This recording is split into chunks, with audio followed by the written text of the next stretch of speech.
Well, thank you very much for that generous introduction, and you're welcome. It's a pleasure to be with you all this evening.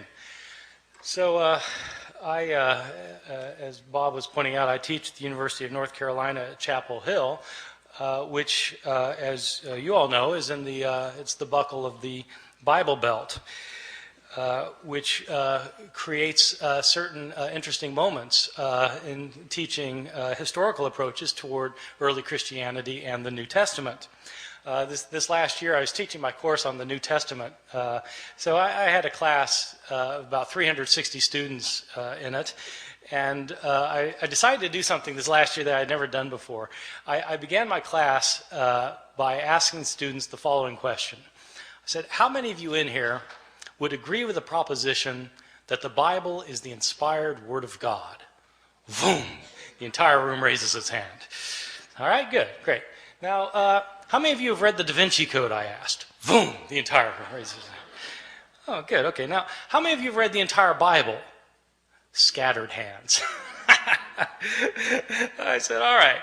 Now, I'm not telling you that I think God wrote the Bible. You're telling me that you think God wrote the Bible. I can see why you might want to read a book by Dan Brown. But if God wrote a book, wouldn't you want to see what he had to say? It's just one of the mysteries of living in the South. Well, the Bible is the most widely purchased, most thoroughly revered, and probably most broadly misunderstood book in the history of human civilization. One of the things that's misunderstood, at least by my 19-year-old students at Chapel Hill, is that when we're reading the Bible, we're not actually reading the words of Matthew, Mark, Luke, or John. We're reading translations from the Greek language in which these books were written. And something is always lost in translation. And not only that, but we're not reading translations of the originals of these books, because we don't have the originals of these books or of any of the other books of the New Testament. What we have are copies made centuries later, many of them many, many centuries later. These thousands of copies that we have are all different from one another in lots of little ways and sometimes in big ways. There are places where we don't know what the authors of the New Testament originally wrote. Now, for some Christians, that's not a problem because they don't have a high view of Scripture. For others, it's a very big problem. What does it mean to say that God inspired the words of the text if we don't have the words? Moreover, why should one think that God performed the miracle of inspiring the words of the Bible if he didn't perform the miracle of preserving the words of the Bible? If he meant to give us his very words, why didn't he make sure we received them? The problem of not having the originals of the New Testament, though, is a problem for everyone, not simply for those who believe that the Bible was inspired by God. For all of us, I think, the Bible is the most important book in the history of Western civilization. It continues to be cited in public debates over gay rights, abortion, over whether to go to war with foreign countries, over how to organize and run our society. But how do we interpret the New Testament? It's hard to know what the words of the New Testament mean if we don't know what the words were. And so in this lecture, I'll be talking about not knowing what the words were, and what we might know about the originals of the New Testament, how they got lost, and how possibly they might be reconstructed. So let me begin by talking about, on a fairly basic level, how it is that we got the books of the New Testament. The books of the New Testament were all written in Greek. They were all written in the first century of the Common Era. They were written by Greek-speaking Christians who wanted to share with their community their views of Jesus, of the faith, of what to believe and how to behave. So an author like Mark, the author of our first gospel, sat down and wrote out one day his gospel about Jesus. Now, we don't know where Mark actually lived. Some scholars have thought that Mark maybe lived in Rome. So let's say he lived in Rome. Mark writes his book. Well, how does this book get into circulation? The problem is we're dealing with an age in which there were no Xerox machines.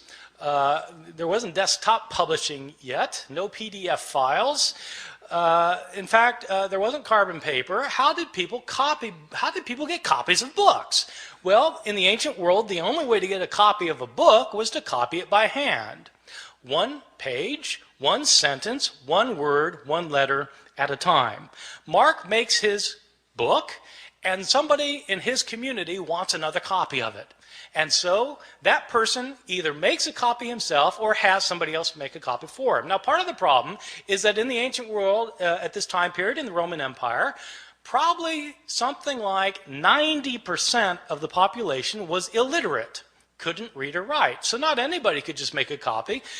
And most people who could write couldn't write very well. And so somebody makes a copy. We don't know who it was who made the first copy. We don't know if this person was competent or incompetent, but he made a copy. And probably, if he made a copy of this book by hand, one page, one sentence, one word, one letter at a time, he made mistakes. Now, my students sometimes have difficulty believing that people make mistakes when they copy things by hand. And so I tell them, well, you sit down tonight and copy the Gospel of Mark and see how you do. Well, in fact, they'll make mistakes. Now, here we have a problem created because we have the second copy of Mark that is also put in circulation, and somebody wants a copy of Mark, and so they copy the copy, but the copy has mistakes in it, and so the next person who copies it copies the mistakes thinking that they're the original wording, and the second person also makes mistakes of his own. And so he not only reproduces the mistakes of his predecessor, he introduces his own mistakes. And then another person comes along and copies that copy, making the mistakes of both of his predecessors and creating mistakes of his own. And then that book gets put in. And pretty soon you've got copies around the city of Rome that are all different from one another.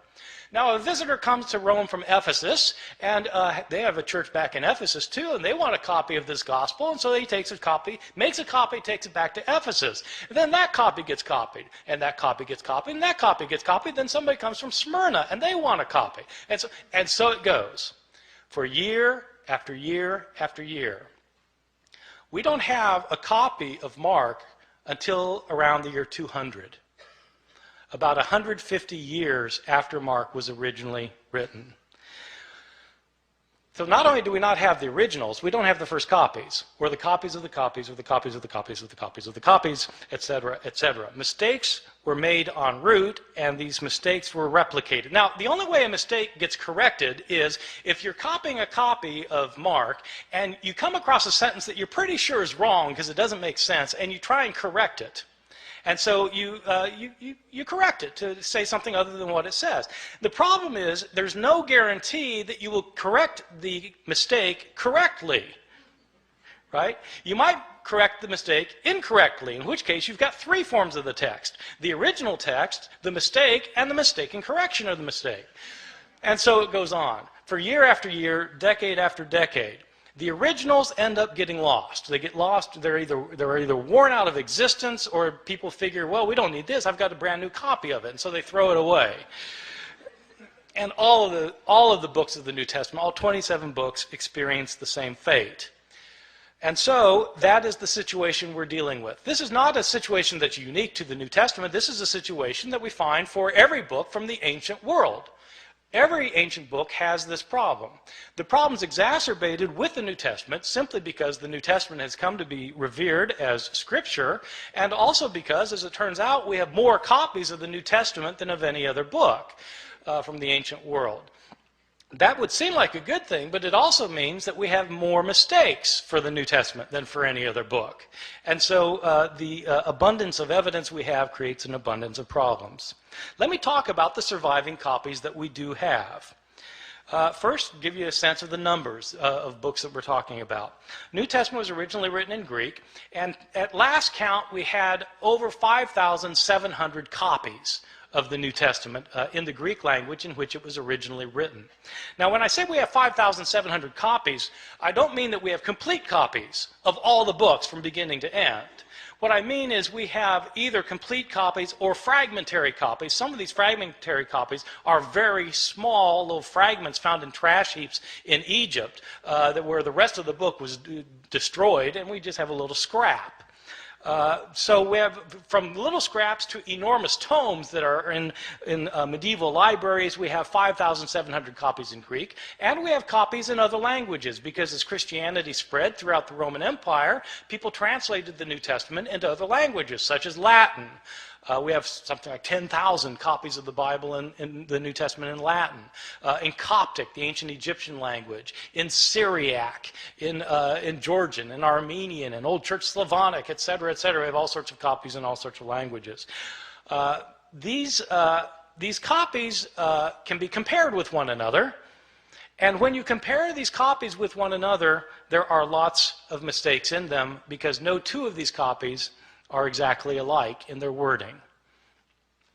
How old are these copies that we have? Well, the oldest copy that we have of any book of the New Testament is actually a little fragment that was discovered in Egypt. This fragment is about the size of a credit card, and it's written on both front and back. That's significant, by the way, that it's written on both front and back, because it tells you that this copy actually came from a book. Like we have books today where you've got pages written on front and back, as opposed to a scroll.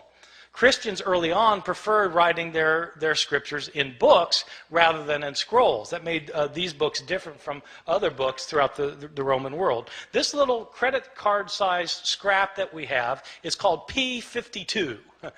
It's called P52 because it's written on papyrus. So papyrus is an ancient writing material, and it's called P52 because it was the 52nd papyrus that was discovered and categorized, classified, cataloged. So this little scrap has a few lines on it from John chapter 18. It's the passage where Jesus is talking to Pontius Pilate in his trial before Pilate, where Pilate says, "What is truth? What is truth?" That line. So that's that. It's written on, and it's written both front and back. Now the thing is, if you have a little scrap like that, and it's written on the front and the back, and you know what passage it comes from, then you can actually do some interesting things, because you can figure out, even though you don't have a complete line on this page, you can figure out where this thing was on the page. And if you've got if you do it right, if you've got it one margin, you can figure out how many letters were in each line, and you can figure out how many lines must have been on the page in order to get from this part to that part. See what I'm saying? So you can actually reconstruct how long the page was, and then you can calculate how many pages were in this manuscript, because how many pages would it take with this many letters in it to create the Gospel of John. And so this one scrap can tell you how long the manuscript was. So there are people who do this for a living, so it turns out.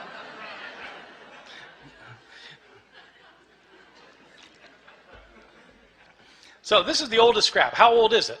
This scrap, P52, is usually dated to the first half of the 2nd century. The way they date ancient manuscripts is actually on the basis of a handwriting analysis. The science of this is called paleography.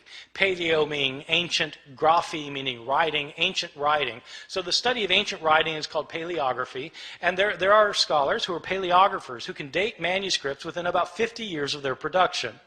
The way the science works is that handwriting in the ancient world, before there was the invention of printing, changed slowly over time. So people made letters in certain distinctive ways depending on when they lived.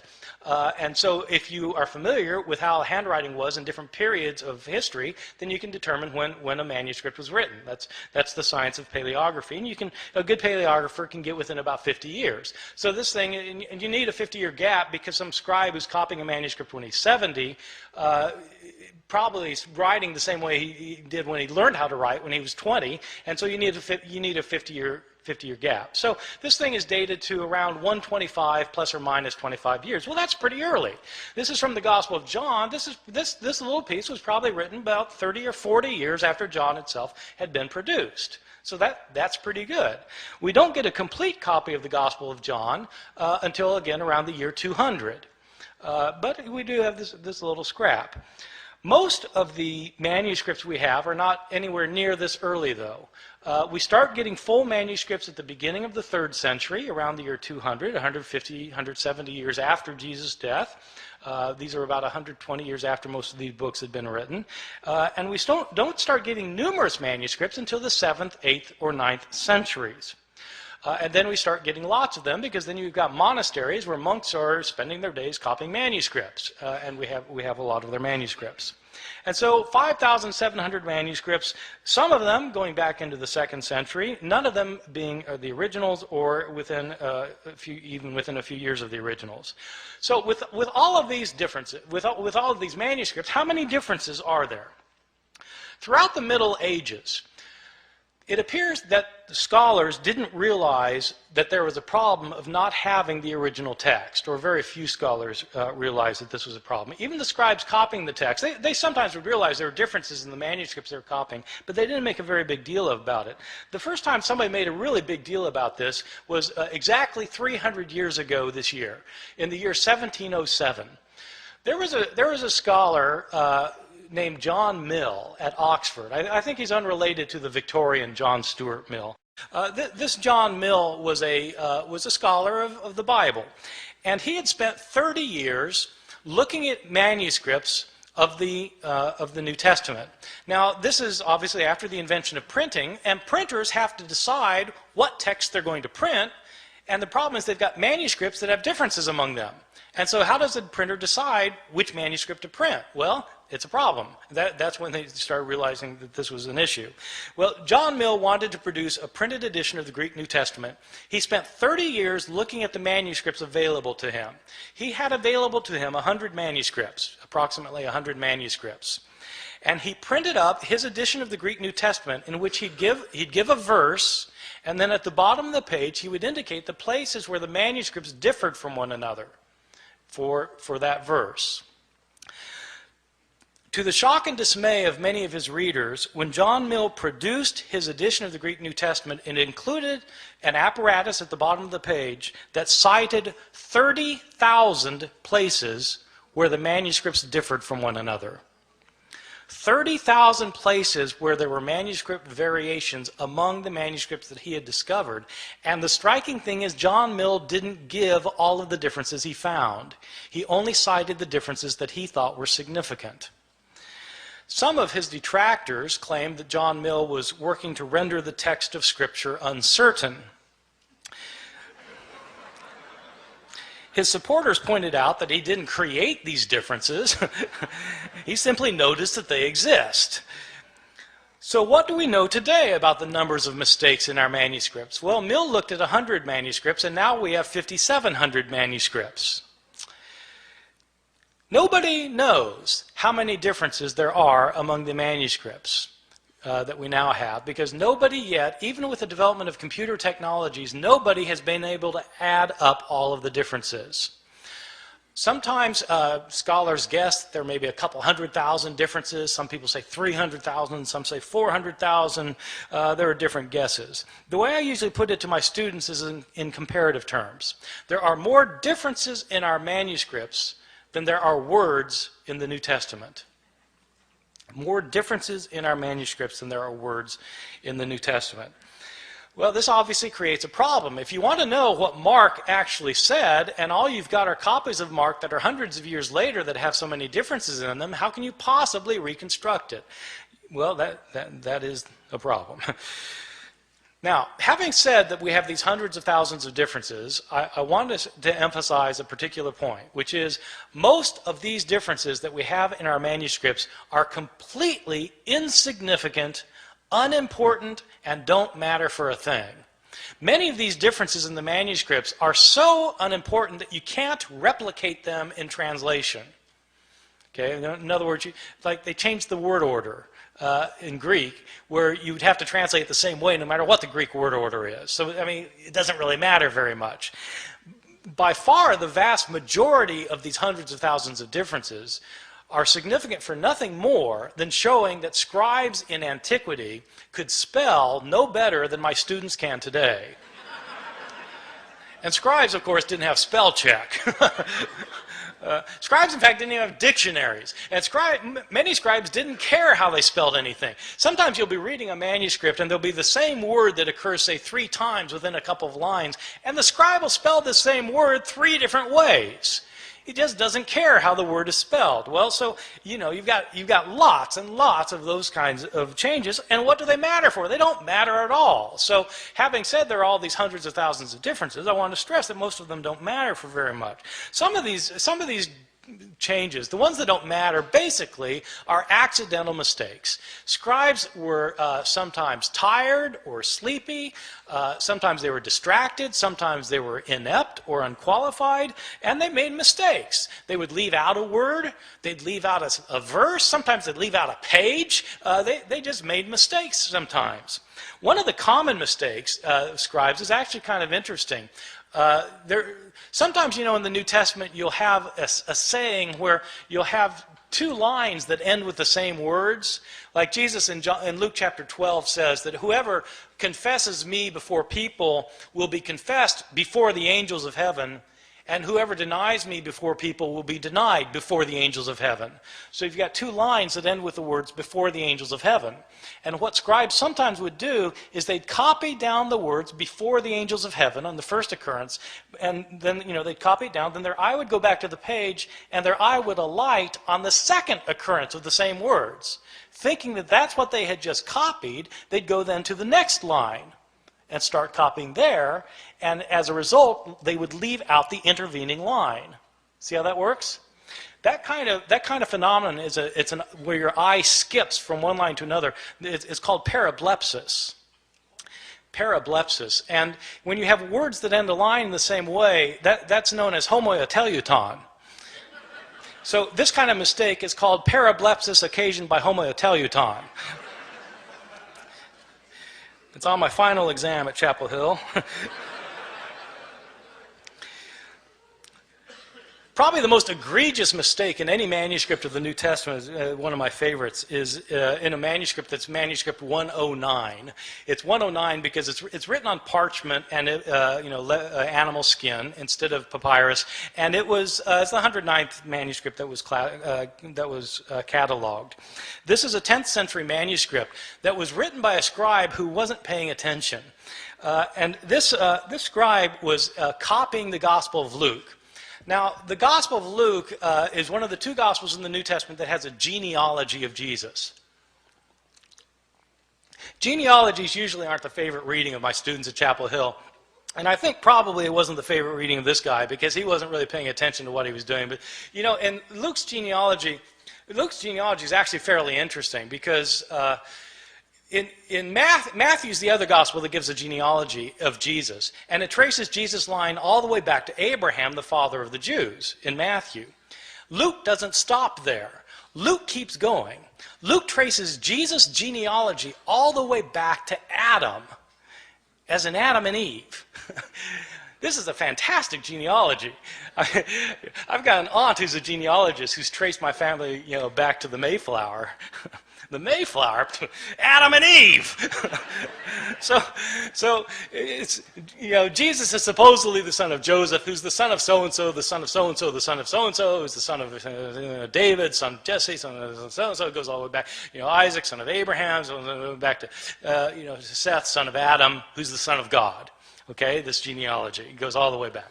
So the scribe of manuscript 109 is copying a manuscript that evidently gave the genealogy in 2 columns.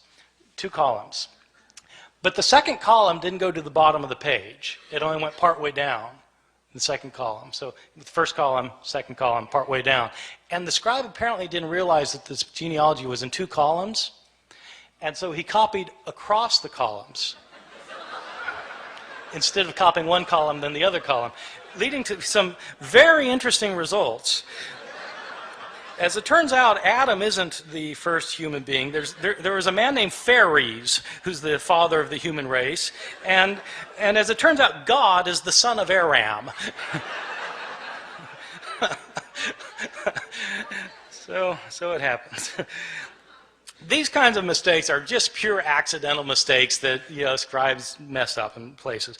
There are other kinds of mistakes that are what I think are probably intentional mistakes. I differentiate between accidental mistakes where scribes just slip up and intentional mistakes where it looks like scribes are actually trying to change the text. Now, I don't know for sure that scribes are trying to change the text. I don't have any scribes around to interrogate about the matter. But there are some changes that don't look like they could possibly simply be a slip of the pen.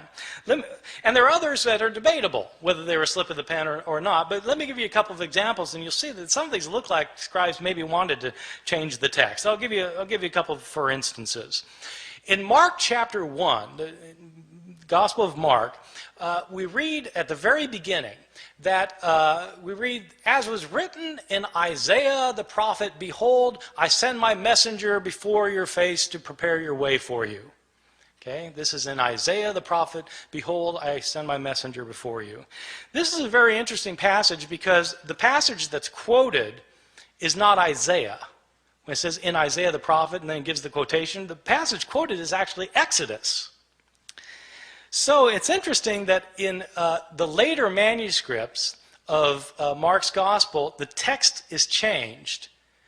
So that it no longer says in Isaiah, as is written in Isaiah the prophet. Now it says, as is written in the prophets. You see, getting rid of the problem that in fact this isn't a quotation from Isaiah. Right? See, so I mean, maybe that's a slip of the pen, but it looks to me like somebody saw that this could be taken as a mistake, and they changed it as a result. Or give you a second example. In Luke's Gospel, chapter 2, we have the only story of Jesus as a boy in the New Testament. Jesus is a 12-year-old, and we're told that he and his family have taken a trip to Jerusalem to celebrate a festival, probably the Passover festival. It is a peculiar story because they celebrate this festival, and then the family goes back in the caravan back home, and 3 days later they realize Jesus isn't with them. I mean, you might think they would have checked ahead of time, but he's not there, and so they go back to Jerusalem to try and find him, and on the third day, his mother finds him in the temple. And this isn't an accident, by the way, that it's on the third day, right? This is a foreshadowing for Luke of what's going to happen at the resurrection narrative, where on the third day, Jesus will rise from the dead. Well, so on the third day, his mother finds him in the temple, and there's 12-year-old Jesus talking to the leaders of the Jews and discussing with them matters of the law. And Mary is not pleased, and she sees Jesus finally after tracking him down for 3 days, and she says, "Son, why have you done this? Your father and I have been looking all over for you." Now, when scribes copied this, they were taken aback. Your father and I? But Joseph wasn't his father, right? Jesus was born of a virgin. So it doesn't make sense for Mary to say, your father and I have been looking all over for you. And so there are changes in the manuscripts. Some manuscripts simply say, Joseph and I have been looking all over for you. Some manuscripts say, we have been looking all over for you. But somebody's changing the text because it could be read as a problem. And so they got rid of the problem. I'll give you a third example. This example is in one of Jesus' discourses in the New Testament, in Matthew chapter 24, in which Jesus is talking about what's going to happen at the end of time. This passage actually was very important. I feel a tangent coming on here, by the way. This passage was very important when I moved to Chapel Hill in 1988. Bob, you had been gone for a year at this time. In 1988, there was a big furor in North Carolina. There were Christian groups who thought that the end of the world was going to happen in 1988. That Jesus was going to come back and take everybody out of the world who were his followers. That's the rapture, right? When the rapture and Jesus comes back, takes people out of the world, and then all hell breaks out on earth for 7 years, and then the end comes, right? So there was a guy who had written a book based on this passage I'm going to talk about in a second. A guy had written this book that was called 88 Reasons Why the Rapture Will Occur in 1988. This book was in 2 million copies. I had students whose parents believed it and literally sold the farm. They thought that Jesus was going to come back in 1988. And so I just showed up in North Carolina kind of blissfully ignorant of these things. And I moved from New Jersey. such things we're not worried about. And but this guy named Edgar Whisenant, he was a NASA engineer who had studied the Bible and come up with 88 reasons why the rapture is going to occur in 1988. And one of the reasons involves this passage I'm going to talk about. Jesus tells this the disciples want to know, when's the end going to come? And Jesus tells them, learn the parable of the fig tree. When the fig tree puts forth its leaves, you know that summer is near. So too, when these things take place, you know that the end is near. Truly I tell you, this generation will not pass away before all these things take place. So Edgar Whisenant, this is one of Edgar Whisenant's 88 reasons. So the way it works is this. What is Israel in the Bible? Israel is sometimes represented as a fig tree. Well, when the fig tree puts forth its leaves, you know that the end is near. Well, okay, so if the fig tree is Israel, when does the fig tree put forth its leaves? Well, the fig tree lies dormant over the winter, and then when springtime comes, it comes back to life. When does Israel come back to life? 1948. That's when Israel comes back to life, becomes a nation again. Truly I tell you, this generation will not pass away before all these things take place. How long is a generation in the Bible? 40 years. 1948 plus 40, bingo, 1988. This was one of the 88 reasons. Now, somebody pointed out to Edgar Whisenant that Jesus in the same passage points out that no one knows the day or the hour when the end will come. When Whisenant had said that it was going to come during the week of Rosh Hashanah in September. And so they said, but Jesus says no one knows the day or the hour. And Whisenant was completely unfazed. He said, I don't know the day or the hour. I just know the week.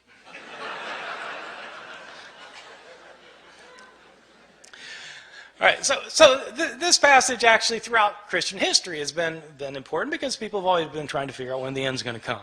So in this passage, Jesus says no one knows the day or the hour, not the angels of heaven, nor even the Son, but the Father alone. Okay, Matthew 24:36. Scribes copying that found it to be a peculiar thing to say, though. Not even the Son knows when the end is going to come? I mean, surely the Son of God is all-knowing. Isn't he omniscient? And so how do scribes deal with the problem? They deal with the problem by getting rid of the phrase. And so in later manuscripts, the phrase, not even the Son, is taken out, so that now Jesus doesn't claim to be ignorant about when the end is going to come.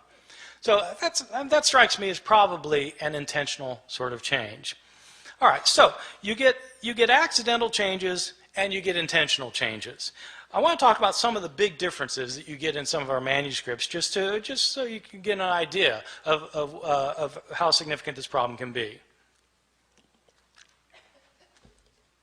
Probably the most familiar story in the New Testament Gospels is the story of Jesus and the woman taken in adultery. I'm pretty sure this is the best known story of the Gospels because it's in all the Hollywood movies. I mean, if you do a movie about Jesus, you've got to have Jesus and the woman taken in adultery. It's so much a requirement that even Mel Gibson, who the Passion of the Christ, which is about Jesus' last hours, has to get this in, and so he has a flashback showing this scene of Jesus and the woman taken in adultery. So the way the story works, it's found only in the Gospel of John, chapter 7 and 8. And Jesus is teaching in the temple, and the Jewish leaders they drag this woman in front of him, and they say, she's been caught in the act of adultery. The law of Moses says we're to stone someone like this. What do you say? See, this is setting a trap for Jesus, because if Jesus says, well, yeah, stone her, then he's violating his teachings of love and mercy. But if he says, no, forgive her, then he's breaking the law of Moses. So what's it going to be? Well, Jesus has his way of kind of getting out of these traps, as you know, if you read the New Testament. So what he does in this case is he stoops down and he starts writing on the ground. And he looks up and he says, let the one without sin among you be the first to cast a stone at her. Stoops back down, starts writing again. And one by one, feeling guilt of their own sins, they begin to leave until Jesus looks up again and there's no one left. And he says to the woman, is there no one left to condemn you? And she says, no, Lord, no one. Jesus replies, neither do I condemn you. Go and sin no more. There is a textual variant in a now lost manuscript, which when Jesus, about this line about when he says, "Let the one without sin among you be the first to cast a stone at her." In this one textual variant, it indicates that a stone comes flying out from the crowd, nails the woman in the head, and Jesus says, "Mom, sometimes you really tick me off."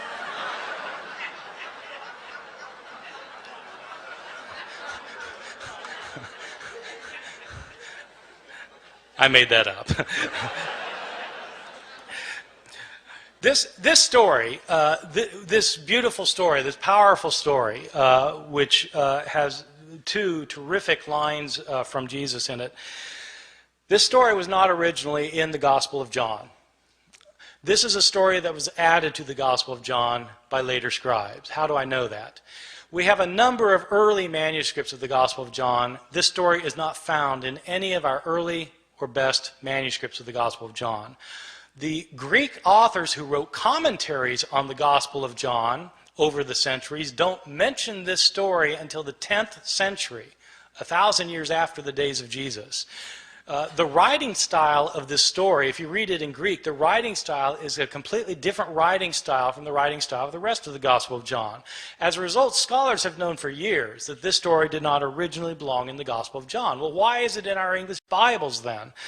Probably what happened was some scribe had heard this story. They'd heard the story and they decided that it illustrated some of the teachings in John chapter 7, and so they wrote out the story in a margin.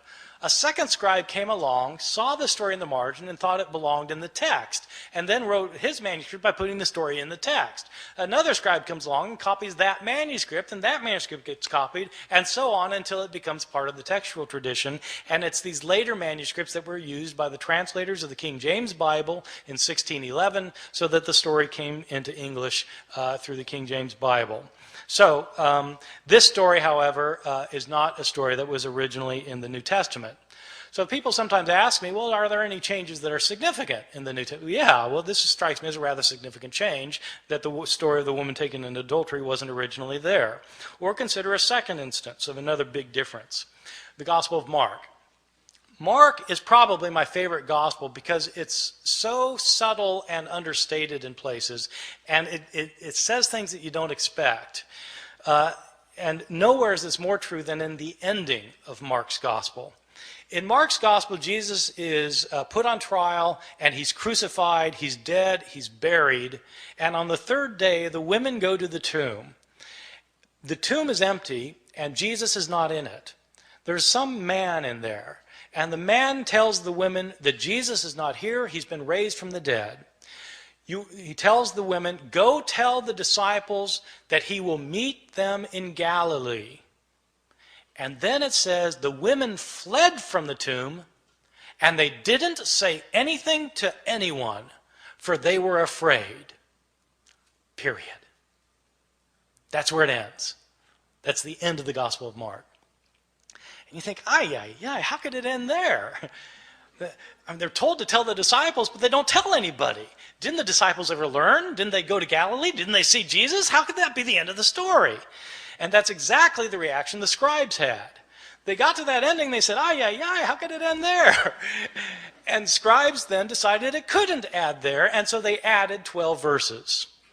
So that in your English Bibles today, you'll find 12 more verses after that, after chapter 16, verse 8. And often they'll be in double brackets, because the translators will tell you in a footnote, these verses weren't originally in here, these were added by later scribes.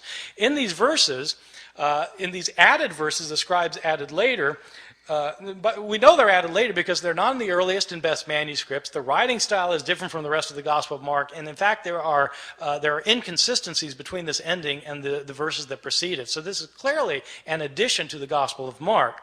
In these final verses, according to these final verses, the women do go tell the disciples do go to Galilee, they do meet Jesus there, and Jesus then tells them that they're to make disciples of all the nations, and people who become his disciples will be able to speak in foreign languages that they previously didn't know. They'll be able to handle deadly snakes, and they'll be able to drink poison and it won't harm them. These are the verses that the Appalachian snake handlers in my part of the world use to base their liturgical practices on. I've always thought that sometime in the ambulance on the way to the hospital, somebody should point out, well, actually those verses aren't in the Gospel of Mark.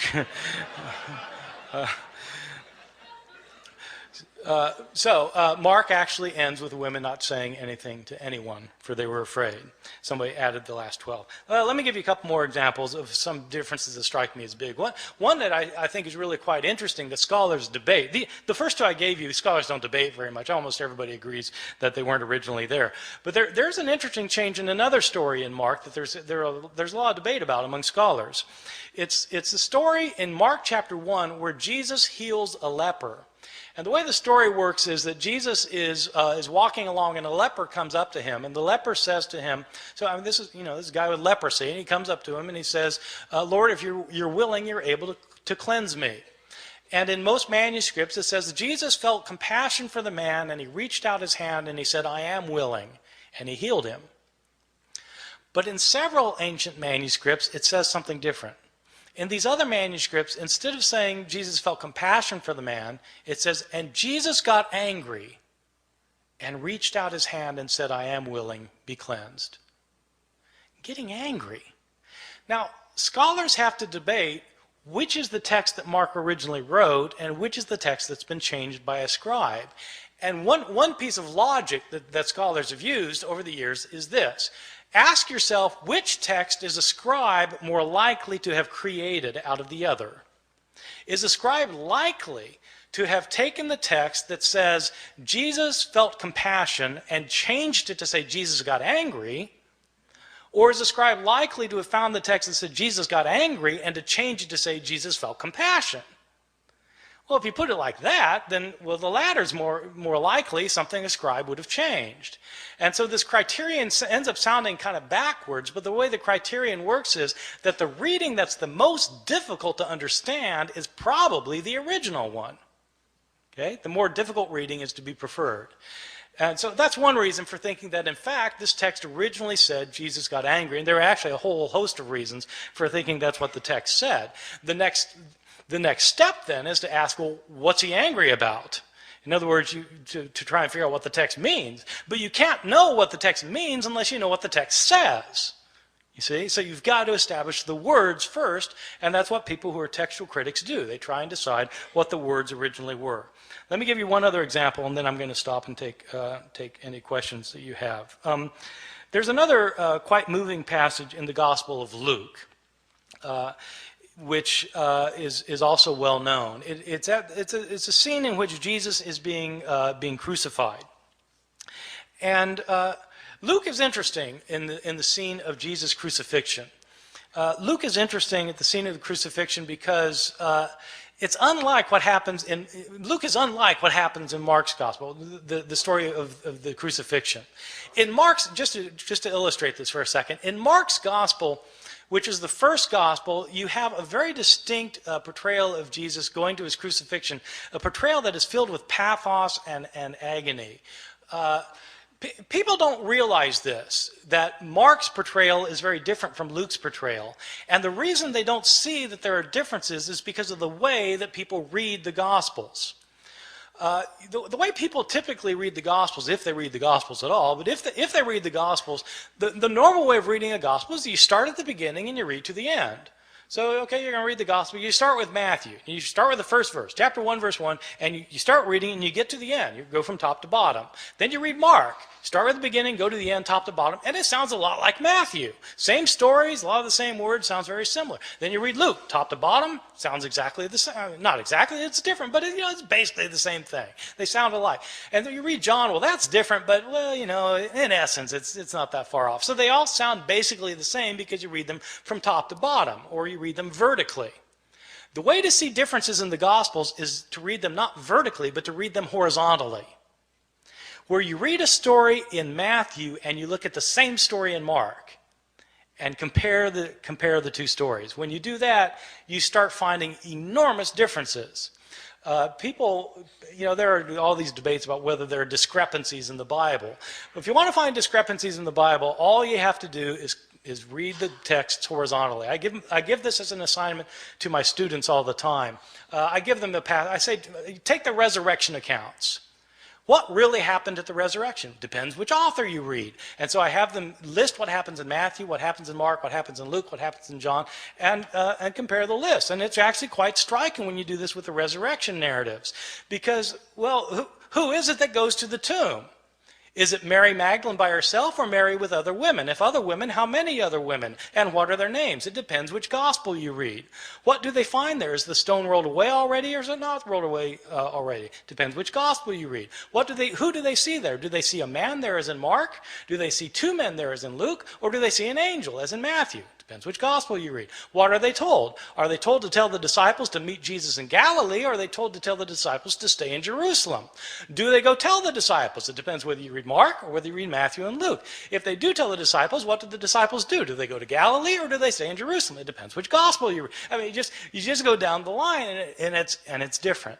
And that's how you get if you read these stories against each other. Well, if you do that in the story of the crucifixion in Mark and Luke, you come up with very, very different portrayals. The significance of that is not just, okay, so there are discrepancies. Yeah, there are discrepancies, but that isn't the point. The point is that if you want to know what Mark has to say, you have to read Mark and not pretend he's saying the same thing as Luke, because they're different. And so Mark has to stand on its own as a literary production. In Mark's gospel, when Jesus is being crucified, in fact, it's a very gripping scene. In Mark's gospel, Jesus doesn't say anything while he's being led to the place of crucifixion. While he's being crucified, he's completely silent. When he's hanging on the cross, he's mocked by the Jewish leaders, by the people who are passing by in front of him. He's mocked by both robbers in Mark's gospel. Jesus doesn't say anything until the end in Mark's gospel. At the end, he cries out, Eloi, Eloi, lama sabachthani, my God, why have you forsaken me? And he dies. That's it. That's Mark. Very, very powerful and gripping. But people don't realize that this, because people think Jesus said all sorts of other things on the cross. Well, why do they think that? Because they've read Matthew, and they've read Luke, and they've read John, and they end up with the 7 last words of the dying Jesus, which are found in not one of the Gospels, but by smashing all of the Gospels together into one big Gospel. Now, it's perfectly legitimate to do that if you want to do that. If you want to read the Gospels and smash them all together so they're all right and they're all saying the same thing, but you have to realize that if you're doing that, you're writing your own Gospel. And you're making it say something that's different from any of the Gospels of the New Testament. Okay, so I mean that's the effect of doing that. In Luke's gospel, Jesus is not silent. He's not silent on the way to be crucified. He sees women weeping for him, and he turns to them and he says, daughters of Jerusalem, don't weep for me. Weep for yourselves and for your children, for the fate that's to befall you. He's more concerned about these women than himself in Luke's gospel. In Luke's gospel, he's not quiet while he's being nailed to the cross. He prays, Father, forgive them, for they don't know what they're doing. While he's hanging on the cross, he actually has an intelligent conversation with one of the robbers. The one guy maligns Jesus. The other robber says to the other person to be quiet because Jesus hasn't done anything to deserve this. And then he turns to Jesus and says, Lord, remember me when you come into your kingdom. And Jesus says, truly I tell you, today you will be with me in paradise. Jesus knows exactly what's happening to him in Luke's gospel. Not in Mark, but in Luke, he knows exactly what's happening to him. He knows what's going to happen to him after it happens to him. He's going to wake up in paradise, and this guy's going to be next to him. And at the end, the most telling thing of all is that Jesus, instead of crying out, my God, why have you forsaken me? He doesn't say that in Luke. What he says is, Father, into your hands I commend my spirit. And he dies. In Luke's gospel, Jesus is completely in control of the situation. He knows what's going on. He knows why it's going on, unlike Mark, where he seems to be in doubt. This passage, this verse about Father, forgive them, for they don't know what they're doing, is a very interesting verse. In early Christianity, this verse was interpreted not as a prayer of forgiveness for the Romans who were crucifying him. It was interpreted as a prayer for the Jews who had turn Jesus over to the authorities. Jesus is asking for forgiveness for the Jewish people in the interpretation of the early Christian interpreters of the passage. That makes it striking that in some manuscripts from the early years, this prayer is omitted by some scribes. Why would scribes take that lovely verse out? Well, it should be obvious why they took it out. They took it out because they interpreted it as a prayer of forgiveness for Jews, and these scribes didn't think God had ever forgiven the Jews. In the 2nd and 3rd centuries, Christians started saying that Jews are guilty for the killing of Christ, and that, in fact, the destruction of the city of Jerusalem in the year 70 by the Roman armies was a punishment by God given to the Jewish people for rejecting their own Messiah. In the 2nd and 3rd centuries, we have Christians who are saying that Jesus was God, so that when Jews, they would say, when Jews were responsible for the death of Jesus, we have some authors saying Jews are guilty of deicide. Jews have killed God, and God held them responsible. What's a scribe who thinks that going to do with his prayer of forgiveness? He's going to take it out, and that's exactly what happens. Some of our early manuscripts are missing the prayer. They're missing it because scribes have changed it for reasons of their own. These are some of the big differences that you can find in the New Testament manuscripts, and there are all sorts of differences that you find. Some are related to theological disputes of early Christianity, where scribes have changed the text to make it coincide more closely with their own theological views. Some of these changes have to do with relationships of Christians and Jews. Some of these changes have to do with Christian understandings of women. There continue to be debates today in churches, Christian churches, about whether women should have leadership roles. Well, these debates often hinge on verses that have been changed by scribes. You can guess which way scribes changed these verses. In the 2nd and 3rd centuries, when women's roles were being suppressed, all of a sudden manuscripts start showing up in which women are told to be silent in the churches.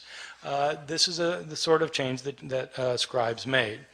The textual critic is somebody who tries to deal with this phenomenon of manuscripts that have so many changes in them. There are actually two things that a textual critic does. One thing that is, of course, primary importance is to figure out what an author actually wrote.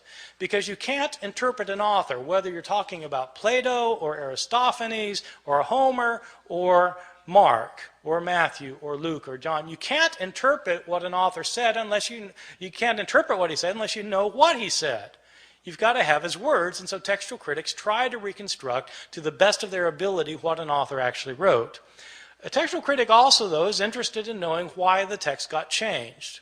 Why did scribes change the text? I mean, it's interesting to see that sometimes they fell asleep, but beyond that, what kind of theological motivations were there for changing the text? What kind of ideological influence were affecting these scribes? When we know more of that kind of information, we're better able to understand both the scribes and their own historical context as people living in the early centuries, especially the early centuries, a time period about which we have very little information about Christianity otherwise. Thank you very much.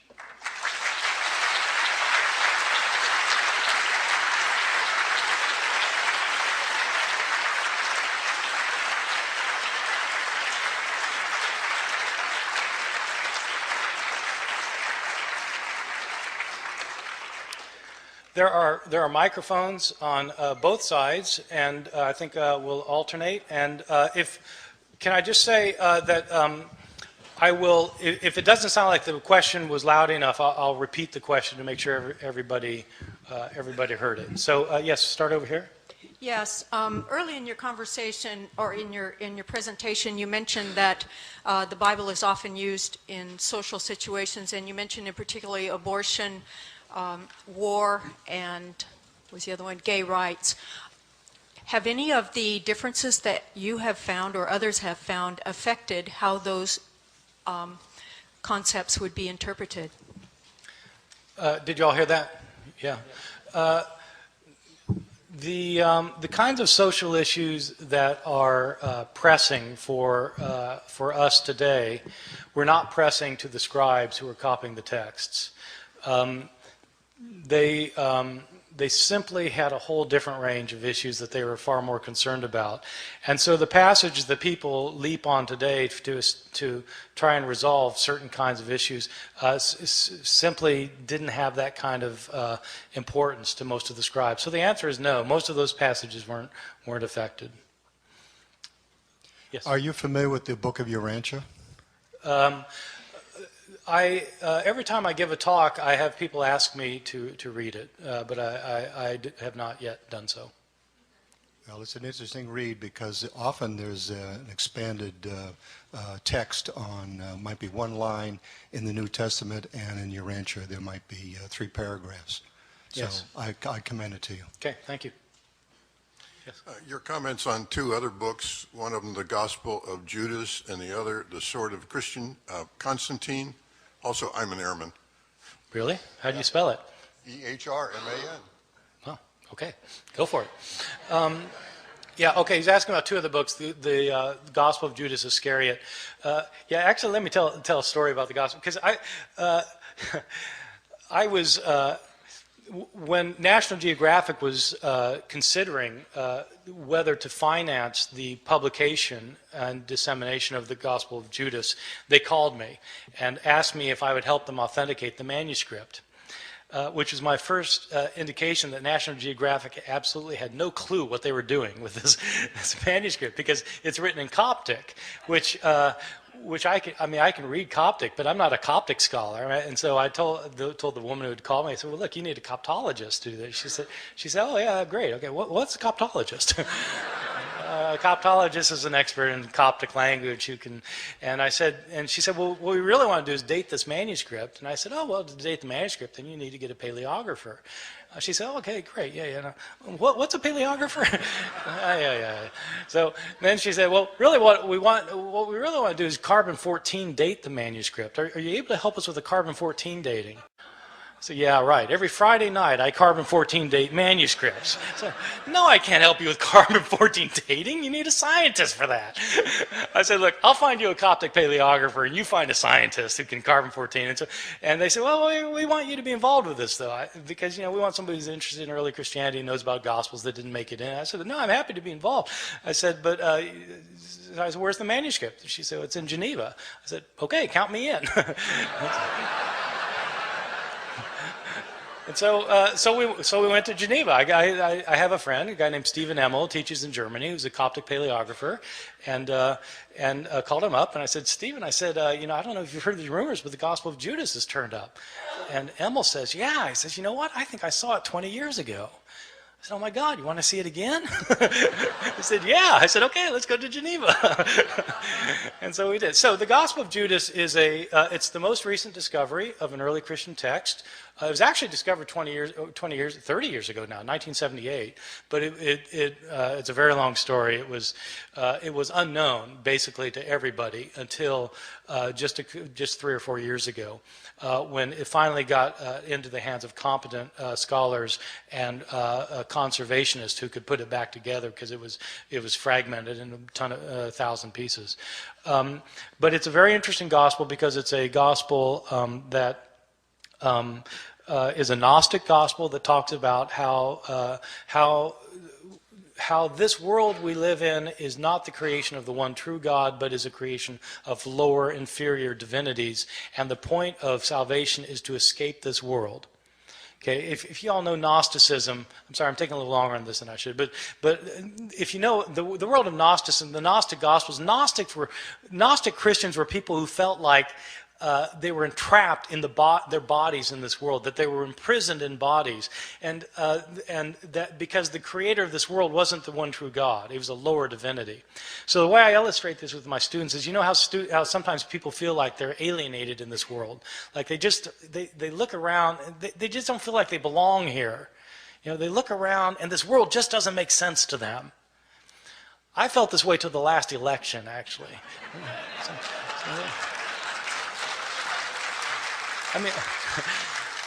I knew people that seemed to do just fine, but it didn't make sense to me. I realized I don't belong here. I'm from another world, and these friends of mine are not from another world. They belong here. And so these Gnostics thought that they need to escape this world by having secret knowledge, and these Gnostic Gospels are Gospels that provide the secret knowledge. So the Gospel of Judas is that kind of thing. The most important discovery of a Christian book in the last 60 years, in my opinion. The other question was about the Sword of Constantine, written by James Carroll, which is, I think, a terrific book, a really good read, basically about Jewish-Christian relations, in short, but how the relationship of Christianity and Judaism changed when the Emperor Constantine became a Christian. I think that's a very fine book. Yes. I was wondering if you would say a word about Marcion, and also if you would consider First Clement to be a first-century witness to the text of 1 Corinthians. Oh, wow. I feel like I'm in my doctoral exam all of a sudden. Wow. Okay. Yeah. Okay. Marcion. The short on Marcion. Marcion was probably the most important Christian thinker of the 2nd century. He was a kind of a teacher philosopher type from Asia Minor, who took the Apostle Paul very seriously when Paul differentiated between the gospel of Christ and the law of the Jews. Paul thought that a person could not be made right with God by keeping the requirements of the Jewish law, but a person had to have faith in Christ. And so this differentiation between law and gospel for Marcion became an absolute differentiation, that the God who gave the law could not be the God who gave the gospel. So that Marcion taught that there were actually two different gods, that the God of the Old Testament was in fact a different God from the God of Jesus, that the God of Jesus in fact tried to save people from the condemnation of the God of the Jews. The idea is the God of the Jews created this world, gave Israel the law, everybody breaks this law, and so this Jewish God condemns them. Justly. I mean, they broke the law, so they're condemned. Jesus comes from a higher God who never had anything to do with this world before Jesus showed up. Jesus came to save people from the wrathful God of the Jews. And so Marcion tried to propound this point of view and won a lot of converts. In fact, in his day, he was extremely successful. There were a lot of Marcionite churches that started up. And in some parts of the Christian world, it looks like this Marcionite understanding of Christianity was the dominant form of Christianity. In this form of Christianity, the Christian Bible didn't have an Old Testament, because that was the book of the Jews. And it had the Christian New Testament consisted of Paul's letters. Marcion knew of 10 of Paul's letters, and one gospel, the Gospel of Luke. So it was Luke and 10 letters. I mean, some of us are glad that Marcion didn't succeed, because those of us who teach New Testament would only have half-time jobs now. Anyway, so that was Marcion. The second question is, does First Clement give us any attestation for the text of 1 Corinthians? So First Clement is a book that is in a collection called the Apostolic Fathers.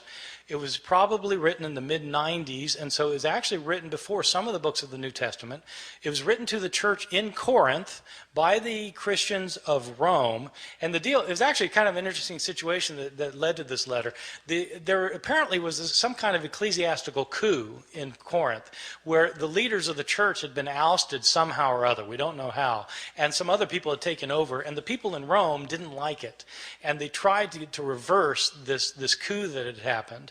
And so this author then is writing to the church in Corinth to try and straighten things out. And this author knows about 1 Corinthians, and in fact reflects a lot of Paul's letter of 1 Corinthians, which was written about 30 years earlier. I don't think it gives us any help for knowing the text of 1 Corinthians, if by that you mean, does it help us reconstruct what the actual words of 1 Corinthians were? I don't think it helps us with that, but it does reflect many of the themes that you find in 1 Corinthians. Yes.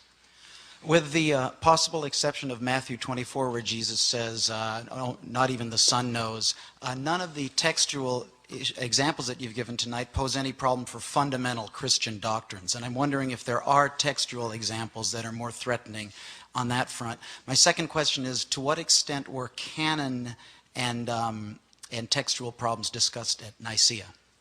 Okay, the second question is quite easy. To what extent were the formation of the canon of the New Testament and the text of the New Testament discussed at Nicaea? The answer is not at all. The Da Vinci Code says they were, so yes. Who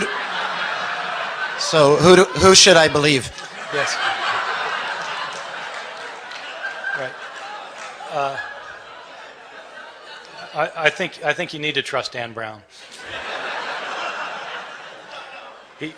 He did a lot of research for this book. He learned, for example, that Leonardo's name was really Da Vinci.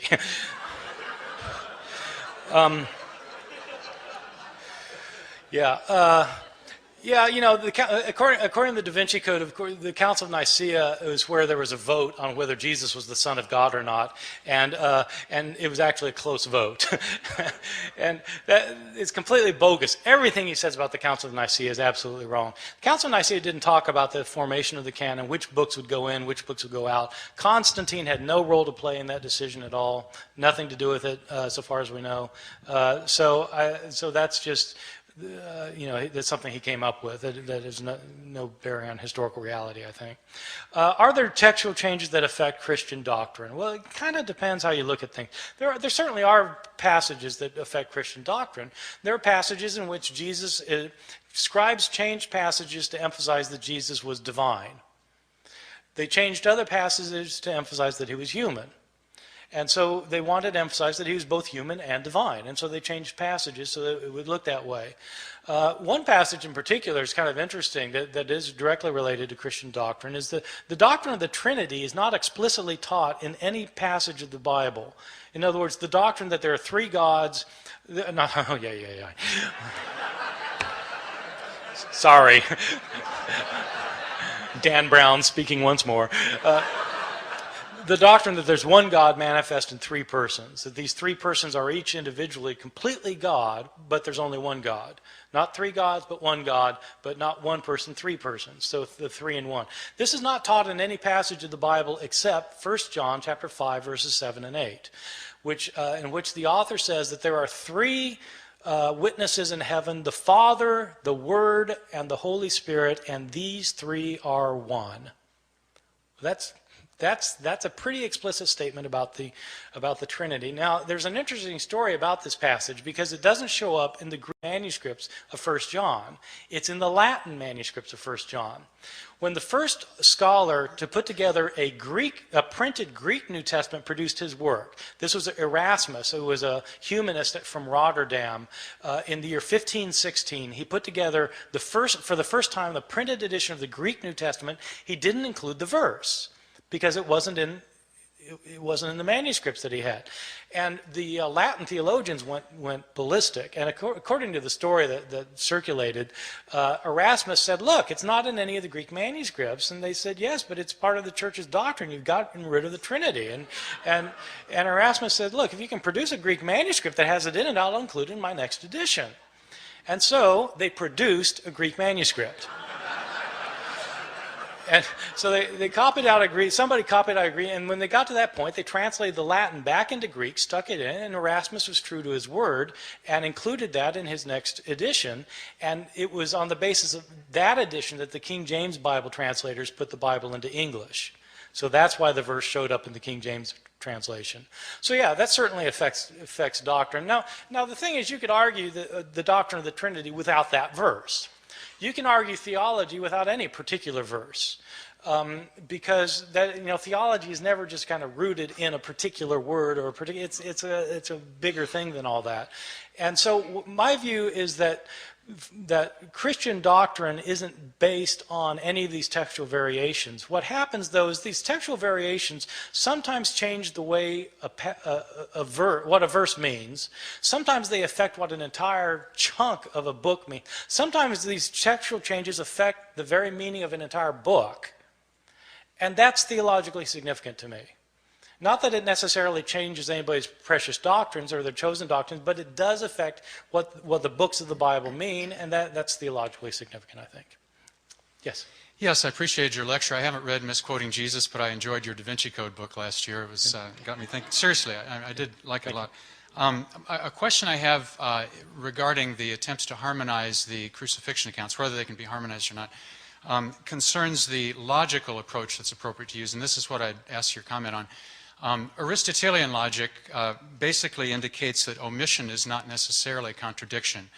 At the Stanford philosophy website, I think it's the Encyclopedia of Philosophy, I forget exactly, there's a very elegant summary of Aristotle's definition of a contradiction. Basically, in my limited style, I'll just say it's a situation where you have two statements that cannot both be true at the same time regarding the same situation. The statement that Bart, Ehrman, and Bob Gregg are in this room does not contradict the statement that Bart is in this room. it does contradict the statement that only Bart is in this room. So when you add the word only, that's a concern. And so given the fact that the gospel writers were not attempting to be exhaustive, as long as Mark doesn't say the only thing Jesus said was Eloi, Eloi, lama sabachthani, I'm not sure that there's an issue there. It's like if there was a traffic accident. One witness might say, well, the red car swerved and hit the pedestrian. Another person might say, well, actually, before that, it was a blue car that cut the red car off that I saw that hit the pedestrian. But there's not, they have different details, but that the test, the threshold for saying it's a contradiction seems to me to be higher than what you're setting it at. Yeah, okay, good. Yeah, thank you. It's a very good question. And I think, part of it, there are a couple things to say about. One is, it depends what you're after. If you're after what each witness is saying, then it's not fair to make the one witness say what the other witness is saying, because they're saying different things. Absolutely. And so if what you're interested in is what the witness has to say, then you have to stick with what that witness has to say. Right. There are problems. There are problems of reconciling things, because if you go with the idea that omission isn't a contradiction, the way you end up reconciling things leads to some very peculiar situations. For example, when I was in college, I bought a book. I was an evangelical Christian who held this kind of view, and I believed that, in fact, the texts could all be reconciled with one another. And I bought a book that was called The Life of Christ in Stereo. Which was, the idea is, it's kind of stereophonic sound with the Gospels, and you need them all going at the same time to get the full thing. And so, but there are problems, because in Mark's Gospel, Jesus tells Peter that before the cock crows twice, you'll deny me 3 times. Now, in Matthew's Gospel, it says before the cock crows, you'll deny me 3 times. So what do you do in the life of Christ in stereo? Well, you put the two together, and it ends up that Peter denies Jesus 6 times. Once before the cock crows and once before it crows twice. Now that's perfectly possible, and it reconciles the difference, but it makes the text say something different from what any of the texts say. And as it turns out, there are flat-out contradictions too, which your way of doing it wouldn't work, in my opinion. Just give you one example. One example is, well, no, never mind. Okay.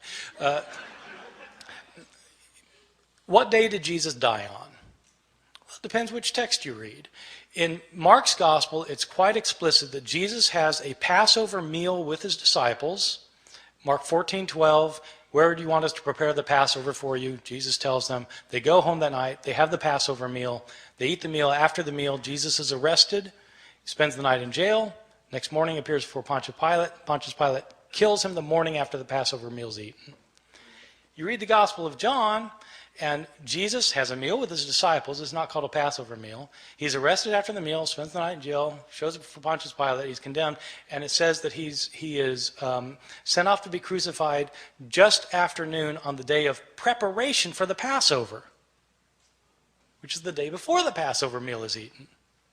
So, he couldn't die both times. He either died the day before the Passover or the day after the Passover, but it couldn't be both. And so you have that kind of thing, as well as the kind of thing you're pointing out where, they might just be eyewitnesses telling different parts of the story, in my opinion. Just to clarify, though, using the Aristotelian definition of a contradiction, are the statements, the fact about what Jesus said from the cross, are those contradictory, those accounts? Or are they? See, I was saying You're omission just talking about the statements. No. But I'm saying that if you want to reconcile them by saying giving the 7 last words of the dying Jesus, if all you're interested in is Aristotelian logic, then the answer is no. Okay. But if you're interested in what these texts mean, then the answer is yes. You get very different portrayals depending on which account you read. So it depends what you're interested in. Okay. Thank you. Yeah. Yes. I was reading your book, Misquoting Jesus, today, and it actually made me think a lot of some feminist theory that I've been reading lately about the responsibility of academics. Bell Hooks took a lot of flack for this book, Feminist Theory from Margins to Center. And so I'm reading Misquoting Jesus and thinking this is essentially a book with an argument about philology that is accessible, readable, and does not sacrifice the complexity of the argument. So one, as an aspiring academic, what's your secret? And 2, do you have a philosophy about what our responsibility as academics is, and how do you think about who your audience is? Yes, thank you. Well, thank you for the compliment. And, yeah, you know, the reality is that most academics don't know how to talk to a normal human being.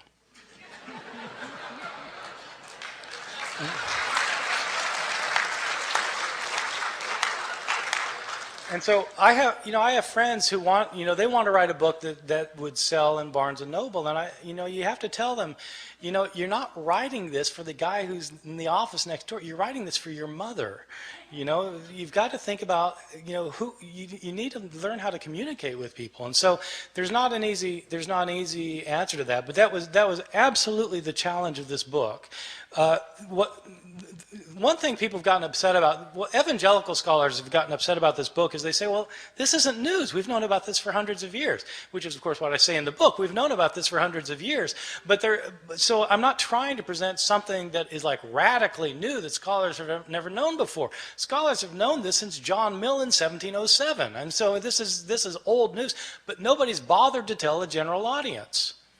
Which is, and the reason they haven't bothered is pretty obvious. It's hard. We're talking about Greek manuscripts here. How do you talk about Greek manuscripts to people who don't read Greek? Right? Well, you just have to figure out some way to do it. So, the way I do is I like to tell stories. So that's how I decided to do it.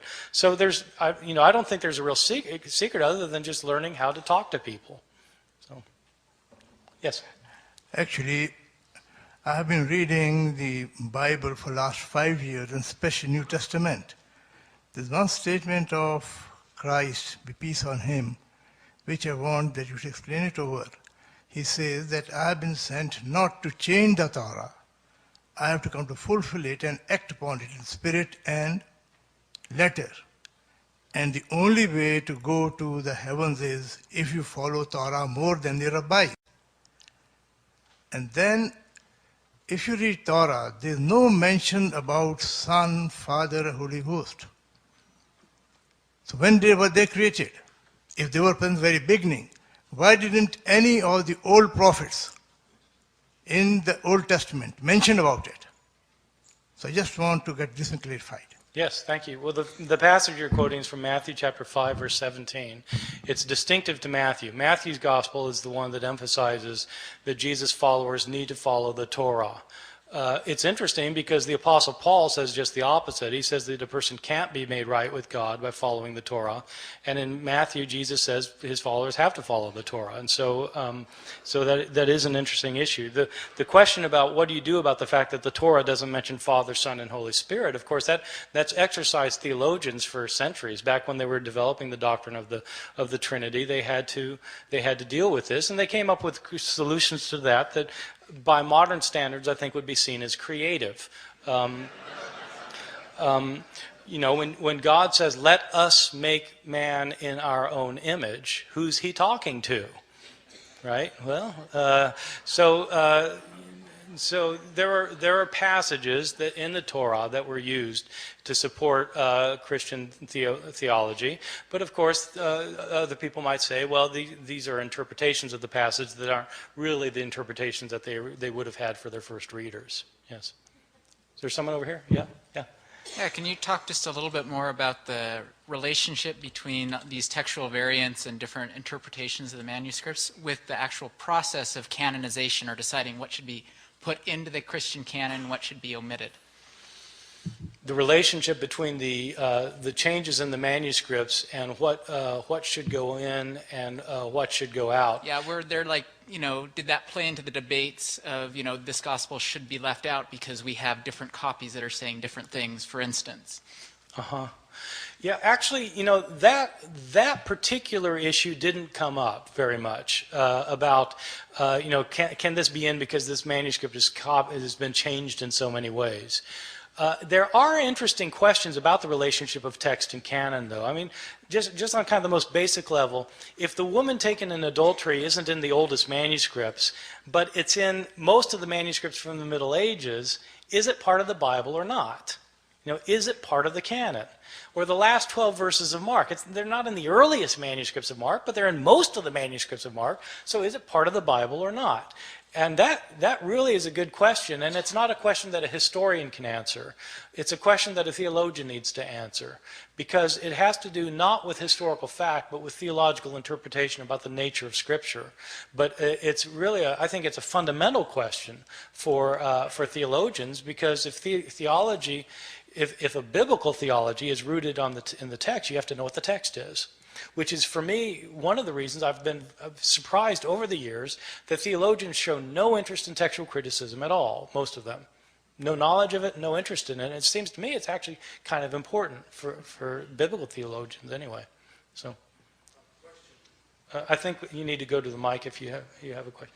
Did you have a question here? Oh, yeah. Yes. Thank you for talk. I have a question regarding the discrepancy among the Gospels. Yes. Obviously, there are many differences, and then it sounds like it's almost embarrassing to have those 4 Gospels put together as a Bible, and say that this is truth, because there are obvious differences. Yes. Then my point is there are argument that if there are embarrassing discrepancies among the Bible in the Bible. Why would early Christians and why would they put them together and they say it's the Bible, although there are obvious differences? Yes, it's a great question. Why did the early Christians not look at these discrepancies and say this is a problem? Why did they include them in the same covers as the Bible? It's a really good question, and I think that actually different early Christians had different answers to that. One early Christian in the 2nd century was a guy named Tatian, whose answer to this was that you've got these 4 accounts, and this guy Tatian actually produced a Life of Christ in stereo for Syriac reading Christians in the 2nd century. He took the 4 Gospels and he put them together into one big Gospel, and reconciled them all together with one another in a book that was called the Diatessaron, which means through the 4. You take the 4, and through the 4 you get the big gospel. So that was one way of dealing with the problem. Some Christian authors thought that if you have contradictions between these texts, then what that is the Holy Spirit telling you that you need to look for the deeper meaning of the text, because the surface meaning of the text obviously doesn't work. And so it's God telling you need to look for the deeper meaning of the text. And the reality is that most Christians in the 2nd, 3rd centuries down to today never realized that there are differences. I mean, most people read the Bible and don't realize that there are differences. And I think it was that way in the early church too. In fact, most of these people couldn't read anyway. So, I mean, it wasn't that they could do a careful analysis of the synoptic gospels. They couldn't read the gospel. So they heard them read in church, and they'd hear a story one week, and then another story next week, another story the next week, and it didn't occur to them that there are discrepancies. And so this idea of kind of finding these discrepancies in a way really wasn't the issue for most of these early Christians, I think. One more question. Can you give the reference to what just claimed about the illiteracy in the early Christianity? And yes, the illiteracy of early Christianity. Can you just give me references? Yeah. The best study of literacy in the ancient world is William Harris, and it's simply called Ancient Literacy, published by Harvard University Press. He doesn't deal very much with Christianity, but he does say a few things about it. All right, thank you. Yeah, I've come across a couple of radical pieces of information on the Bible I wonder if you'd comment on. One is that, I've read this in several places from biblical historians. One is that there was a get-together called the Second Council of Constantinople in around 555 AD. And it was one where they did some major deletions in the Bible, and they took out just about everything Jesus said about reincarnation. That's one of them. Well, that one's easy. That's false. Okay. One of the places I read this is in a book called The Jesus Mystery by Janet Bach. I don't know if that means anything to you. Right. Don't read those books. Okay. Okay. And in all due respect, how are they wrong and you're right? Authority. That's it? I mean... there are responsible historians, and there are people who are not responsible historians, and it's a very good question actually, because how do you know the difference? You go to a bookstore and you've got these books. I mean, you know, and some have nice covers and some don't have nice covers. How do you know who? And it's actually not an easy thing, and you have to know who to trust. And so one thing to do is look at credentials. Where do these people teach? Do they teach? Where did they get their degrees? Do they have degrees? Or are they independent researchers? An independent researcher is somebody who doesn't have a degree usually. Why don't they have a degree? So they might be telling the truth, but where do they get their information from? Look at their footnotes and see if they tell you where they got their information from. And then read scholars who teach in reputable institutions, who have reputable degrees, and whose books go through the kind of vetting process that is typical in scholarship, which is that you can't, you know, anybody can publish a book today, but scholarly presses publish books that have gone through a scholarly process of evaluation. And that's the kind of book you want to read if you want an authoritative account. Yeah, and the second piece of information was that there's 18 years that are missing from the Bible, basically from the age of 12 to the age of 30. And it's been said that that was deleted, and that he spent those years traveling through India and visiting with various holy men and so forth, right, and reaching a state of enlightenment, right, and then coming back to... Yeah, that, you know, you can even find Gospels that claim that. These Gospels were written in the 19th century, but I mean, you know, you can at least find Gospels that say it. There are 18 years that are unaccounted for, and the question is, what would Jesus have been doing during these 18 years? And what most historians think is that he would have been doing what any Jewish lad in a small hamlet in Galilee would have been doing. He would have been working every day. Probably a carpenter, or apprenticed as a carpenter, and he probably didn't travel. Jews. I mean, he was very poor, probably a hand-to-mouth existence, and probably worked 6 days a week. And on the seventh day, you couldn't go anywhere because it was the Sabbath. So my guess is he just grew up in Nazareth. And there are no ancient sources.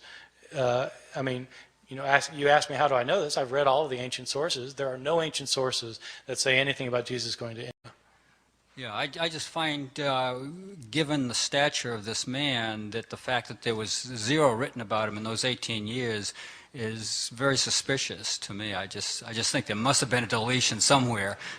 I mean, yeah. Why didn't somewhere in the Bible it said, well, from the age of 12 he just spent the time with his father in his shop and doing this and that, and then all of a sudden emerged at 30 and did all these miraculous things. So anyway. Yeah, thank you. Okay. Yes. My question concerns essentially languages. If I understand correctly, and I'm not a biblical scholar, but I've done a little bit of work, most of what is written is from 30 years, the earliest would be some of the earlier letters of Paul, to 60 and further on years later after Christ passed on, much of which is either in Greek or in Latin. And in spite of what the governor of Texas was purported to have said in about 1923 in a trial on bilingual languages, they had that same problem when she threw a Bible down and said, if English was good enough for Jesus, then it's good enough for our students. I suspect that Jesus didn't speak English and actually spoke the language of the common people, since he was actually trying to talk to the common people, which, if I understand correctly, in first century Palestine was Aramaic. And there are very few Aramaic texts around. So could you comment on what's missing between what was actually said and the codices that we're actually trying to decode, with no reference to Da Vinci Code here, decode as being what he might have said. Yes. In fact, I don't believe he spoke English, so he did not say, Father, forgive them, for they know not what they do. No. And in fact, I think the Neil Douglas Klotz and a bunch of others in this Aramaic movement are trying to do something along these lines. So could you comment on that and where you stand there? Yeah, so, no, it's absolutely right. Jesus spoke Aramaic. My opinion is that he did not know Greek, and that he did not know Latin. I think he probably knew Aramaic. The Gospels are written in Greek, so already when you're reading the Gospels in Greek, you're a step removed from the words of Jesus, assuming that the words that are being recorded are actually words that he said, because they're written 30 or 40 years later, and maybe some of these words weren't things that he actually said. There are sayings in the Gospels that make better sense if you retranslate them into Aramaic from Greek.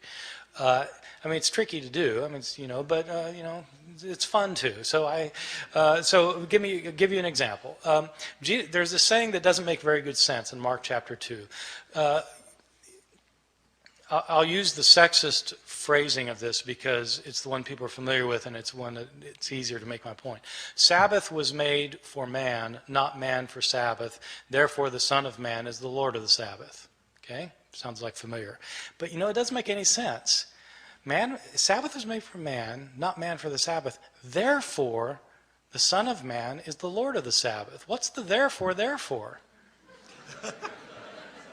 Because it doesn't work. Well, but if you say it in Aramaic, the word for man, meaning human being, and the word for Son of Man is the same word, Barnashah. Sabbath was made for Barnashah, not Barnashah for the Sabbath. Therefore, Barnashah is Lord of the Sabbath. That makes sense. So you retrovert it into Aramaic, and it adds up.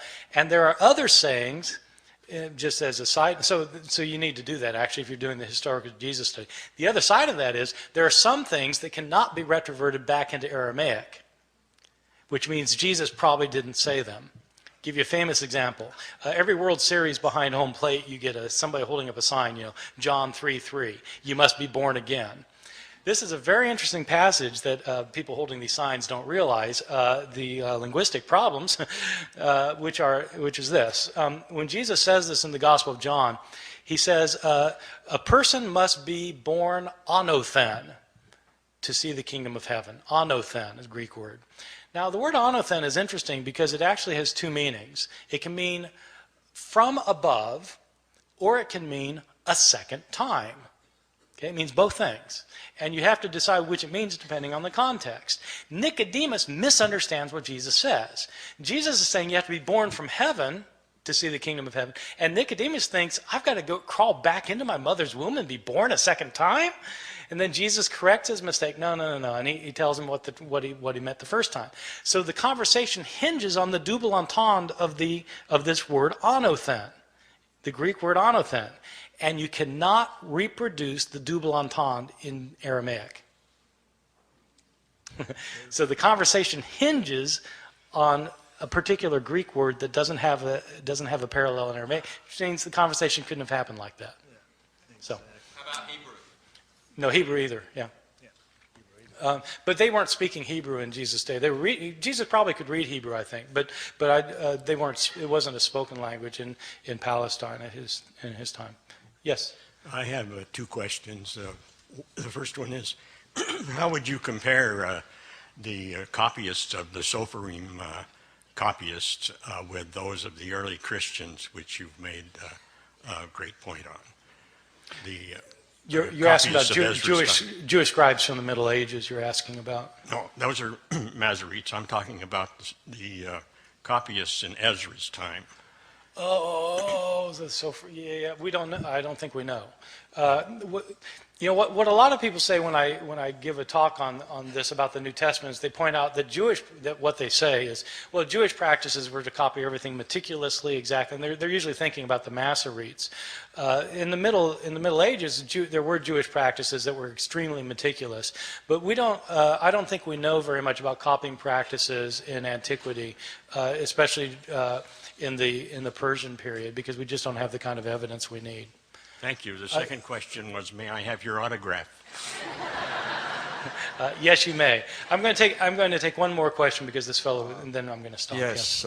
In some of the ancient cultures, there were oral traditions that seemed to be designed to preserve a certain passages orally very exactly. Is there any evidence from early Christian times that there, in some corner of Christendom, such traditions were there, and what would they say about the passages? Yes, were oral traditions such that the traditions were being kept intact over the years with the retelling. And there have been New Testament scholars who've argued that Jesus was a rabbi who taught his disciples certain things, and they memorized these things so and they passed them along without changing them orally. That idea has run into trouble on two grounds. One is that there have been anthropological studies of oral societies that have shown that in most oral cultures it actually doesn't work the way we would think it would work. Well, the way we think it would work is that if you can't write something down, that you'd probably want to remember it exactly because you don't have a way of writing it down, so you'd want to remember it exactly. But that idea that you would want to remember it exactly, in fact, is a product of written cultures. In oral societies, that isn't how they think, because they think, most people in oral cultures know that in an oral presentation, you change the story depending on the audience, the situation, the need at hand, et cetera, et cetera. So there's that. The other thing is that there's a way to check whether the stories about Jesus were being passed along without changing or being changed orally, and that's the fact that we have several different authors who have written down the things Jesus allegedly said and did, and you can compare them with one another. And when you do that, there are discrepancies. So it looks like people are changing the stories both orally and at the written stage, I think. Okay, I need to stop there. Thank you very much. I've enjoyed being with you.